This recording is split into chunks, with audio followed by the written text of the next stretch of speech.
శ్రీ గురు చరిత్ర 51వ అధ్యాయం. శ్రీ గణేశాయ నమః. శ్రీ సరస్వత్యై నమః. శ్రీ గురుభ్యో నమః. నామధారకుడు స్వామి శ్రీ గురుడు వైడూర్య నగరం నుండి బయలుదేరి వెళ్లి గౌతమి పుష్కర యాత్ర పూర్తి చేసుకుని తిరిగి గంధర్వపురం చేరాక ఏమి చేశారో సెలవీయండి అన్నాడు. సిద్ధయోగి ఇలా చెప్పారు. శ్రీ గురుడు కొంతకాలం గంధర్వ నగరంలోనే ఉన్నారు. అది ఈశ్వర నామ సంవత్సరం. అప్పుడు బృహస్పతి సింహరాశిలో ఉన్నాడు. ఒకనాడు ఆయన భక్తులందరితో తాము శ్రీశైల యాత్రకు బయలుదేరుతున్నామని చెప్పారు. అది తెలిసిన గ్రామస్తులందరూ కూడా మఠం వద్దకు చేరుకున్నారు. వాళ్ళందరూ కన్నీరు కారుస్తూ శ్రీగురునితో ఇలా అన్నారు. స్వామి, మీరిప్పుడు శ్రీశైల యాత్రకు వెళ్లవలసిన అవసరమేమిటి? తాము తమ అవతార్య కార్యం పరిసమాప్తి చేయదలిచినట్లు మాకు తోస్తున్నది. ఇంతకాలము మీ అనుగ్రహంతో మా కష్టాలు అభీష్టాలు తీర్చుకుంటున్నాము. మీరీ గ్రామంలో విజయం చేయడం వలన గంధర్వపురం భూలోక వైకుంఠమనదగిన మహాపుణ్యక్షేత్రంగా రూపొందింది. నిజానికి మీరు మా అందరికీ కులదేవతగా నిలిచారు. మేము అజ్ఞులము, దీనులము. మాకు మీరు తప్ప వేరు దిక్కు లేదు. మమ్మల్ని విడిచిపెట్టిపోవడం మీకు న్యాయమేనా? ఏ తల్లి అయినా తన బిడ్డలను ఇలా విడిచి వెళ్లిపోతుందా? ఎప్పుడు వారి చెంతనే ఉండి వాళ్లను సాకడం ఆమె ధర్మం కాదా అన్నారు. శ్రీ నరసింహ సరస్వతి స్వామి వాళ్ల భక్తికి కరిగిపోయి చిరునవ్వుతో ప్రేమగా ఇలా అనునయించారు. బిడ్డలారా, మాపై ఇంత భక్తితో మెలిగి మిమ్మల్ని విడిచి మేము మాత్రం పోగలమా? నిజానికి మేము ఎల్లప్పుడూ ఈ గంధర్వపురంలోనే ఉంటాము. నిత్యము ఈ సంగమంలో స్నానము, నిత్య కృత్యములు తీర్చుకొని మధ్యాహ్న సమయంలో ఈ గ్రామంలో భిక్ష చేసుకుంటూ ఈ మఠంలోనే మీ సేవలు అందుకుంటూ గుప్తంగా ఉంటాము. కేవలం లౌకికుల స్థూల దృష్టికి మాత్రమే మేము శ్రీశైలం వెళ్ళినట్లు ఇక్కడ లేనట్లు కనిపిస్తాము. కాని నిజానికి మా ప్రతిరూపాలుగా ఇక్కడ ప్రతిష్ఠిస్తున్న మా పాదుకల రూపంలో ఇక్కడే ఉంటాము. ఇది ముమ్మాటికి నిజము, ఎట్టి సందేహము లేదు. మా భక్తులకు మేము ప్రత్యక్షము కానిదెప్పుడు? ఈ గంధర్వపురంలో భక్తుల యోగక్షేమాలు కనిపెట్టి ఉండే మమ్మల్ని సేవించేవాడు కోరినది ఏది లభించదు? మీరందరూ నిత్యము ఈ సంగమంలో స్నానం చేసి సాక్షాత్తు కల్పవృక్షమైన ఈ అశ్వత్థ వృక్షానికి ప్రదక్షిణం చేసి అనార్థాలన్నిటినీ తొలగించగల ఇచ్చటి పాదుకలను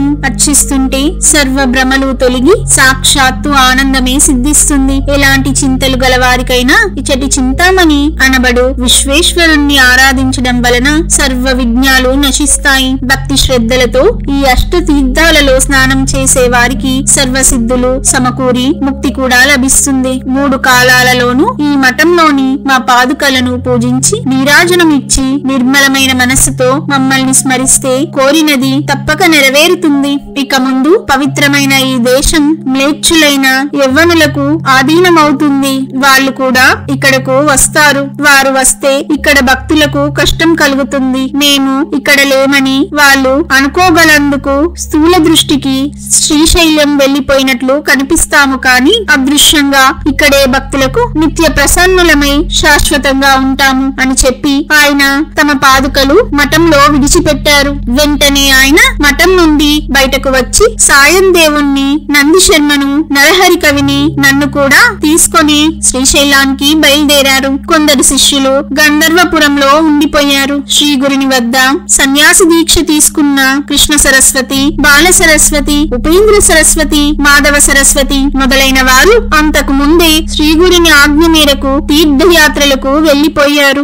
స్థానిక భక్తులు మా 5గురిని ఊరి పొలిమేర వరకు వచ్చి సాగనంపి చేతులు జోడించి శ్రీవారి దివ్య రూపం కనుమరుగయ్యే వరకు చూస్తూ నిలబడి అటు తర్వాత వారి పాదాలను ధ్యానిస్తూ తిరిగి వెళ్లిపోయారు. అటు తర్వాత జరిగినది చెబుతాను విను. వెనుక శ్రీగురుడు వైద్యనాథ క్షేత్రం నుండి బయలుదేరినప్పుడు వారి వద్ద సెలవు తీసుకుని తీర్థయాత్రలకు బయలుదేరిన శిష్యులు వైడూర్య నగరాన్ని పరిపాలించిన యవ్వనరాజు శ్రీగురుడి ఆజ్ఞానుసారం కొంతకాలం ముందు శ్రీశైలం చేరి అక్కడ వారి రాక కోసం ఎదురు చూస్తూ ఉన్నారు. బహుధాన్య నామ సంవత్సరంలో ఉత్తరాయణ పుణ్యకాలం వచ్చింది. కుంభరాశిలోకి సూర్యుడు, కన్యా రాశిలోకి బృహస్పతి ప్రవేశించారు. అది శిశిర ఋతువు, మాఘమాసము, కృష్ణపక్షము, ప్రతిపద శుక్రవారం నాడు శ్రీగురుడు శిష్యులమైన మా 4గురితో కలిసి శ్రీశైలం వద్దనున్న పాతాళ గంగకు చేరారు. అక్కడ ఆయన స్నానం చేసి ఒక పుష్పాసనం సిద్ధం చేయమని మమ్మల్ని ఆజ్ఞాపించారు. ఆజ్ఞాపించారు. మేమంతా త్వరగా పూలు సమృద్ధిగా సేకరించి వాటిని అరటి ఆకులపై అమర్చి ఒక పూల నావ సిద్ధం చేశాము. అప్పుడు శ్రీ గురుడు దానిని నది నీటిపై ఉంచమని ఆదేశిస్తే మేమలానే చేశాము. అప్పుడాయన మేము ఈ పూల నావలో ఈ పాతాళ గంగ దాటి శ్రీశైలం చేరి అక్కడ మల్లికార్జునితో ఐక్యం చెందుతాము. మీరందరూ వెనక్కు తిరిగి గంధర్వపురం వెళ్లిపోండి అని చెప్పారు. కాని మేము నివ్వెరబోయాము. ఆకస్మికమైన వారి ఆజ్ఞకు కృంగిపోయి కన్నీరు కారుస్తూ అలానే ఉండిపోయాము. ఆయన మమ్మల్ని ఓదారుస్తూ ఇలా అన్నారు, ప్రియ శిష్యుల్లారా, మీరిలా దిగులు పడకూడదు. మీరు గంధర్వపురం వెళ్ళండి. మీకు ఎల్లప్పుడూ అక్కడ మా దర్శనం లభిస్తుంది. భక్తి లేని వారికి కనిపించక భక్తులకు మాత్రమే దర్శనమివ్వదలిచి మేమక్కడే గుప్త రూపంలో ఉంటాము. మమ్మల్ని నమ్ముకుని కొలిచే భక్తుల ఇళ్లలో మేము ప్రత్యక్షంగా ఉంటాము. పుష్యమి నక్షత్రంతో కూడిన ఆ శుక్రవారం నాడు ఆ శుభ సమయంలో శ్రీ గురుడు ఆ పూలనావ మీద కూర్చొని నది మధ్యకు సాగిపోతూ ఒడ్డున నిలిచిన మా అందరితో చివరి మాటగా ఇలా చెప్పారు, నాయనలారా, మీకు సర్వ శుభాలు ప్రాప్తించుగాక. నలుగురు ఒక చోట చేరి మా చరిత్ర పారాయణ చేసేవారు, అందులోని స్తోత్రాలు పఠించేవారు, నామ సంకీర్తన చేసేవారు మా ప్రీతికి పాత్రులవుతారు. మా కథామృత గానం చేసేవారింట్లో 4 పురుషార్థాలు సిద్ధులు నిత్య నివాసం చేస్తాయి. జీవితాంతము అష్టైశ్వర్యాలు, అటు తర్వాత ముక్తి సిద్ధిస్తాయి. మేము ఆనంద నిలయానికి వెళ్తున్నాము. మేమచ్చటికి చేరగాని అందుకు గుర్తుగా మీ వద్దకు 4 తామర పువ్వులు ఈ నదిలో కొట్టుకొని వస్తాయి. మీరు నలుగురు వాటిని ప్రసాదంగా తీసుకోండి. మీరు వాటిని ప్రాణం కంటే ఎక్కువ విలువైనవిగా భద్రపరుచుకొని పూజించుకోవాలి. ఇది మా ప్రమాణం. దీనిని సంశయించరాదు అన్నారు. ఆ నావ ముందుకు సాగి కొద్దిసేపట్లో కనుచూపు మేర దాటిపోయింది. అయినా తాము ధరించిన కాషాయ వస్త్రంతో తమ తలను కూడా కప్పుకున్న వారి రూపం దివ్య తేజస్సులతో మా హృదయాలలో అలా నిలిచిపోయింది. ఇలా శ్రీగురుడు తమ అంతిమ సందేశమిచ్చి